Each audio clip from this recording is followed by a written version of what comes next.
Le sommet informel de Bruxelles avec deux enjeux aujourd'hui à l'ordre du jour. D'abord les plans de sauvetage du secteur automobile et l'aide à l'Europe de l'Est.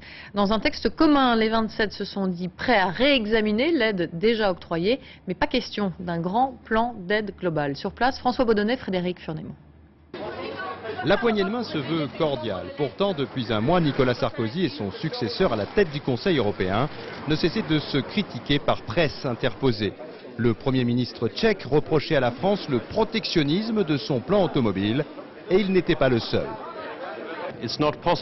Il n'est pas possible de prendre les emplois du voisin avec des subventions. Ce qu'il faut, c'est produire moins de véhicules en Europe. Mais le président français, conforté par le feu vert de la Commission européenne, estime que le débat est dorénavant clos. Si la maison mère, si Renault, si PSA n'a plus d'argent, vous comprenez bien la première chose qu'elle fera, c'est fermer les usines. Et si les groupes automobiles européens s'écroulent, ça va se traduire par quoi? Par des fermetures? Où voyez-vous du protectionnisme? Autre enjeu de ce sommet, la situation inquiétante des économies des pays de l'Est de l'Europe. Certains d'entre eux sont au bord de la faillite. La Hongrie a demandé un plan de 180 milliards d'euros pour cette partie du continent. Les 27 préfèrent une aide au cas par cas. L'Europe va soutenir tous les pays en difficulté, et pas seulement les pays de l'Est.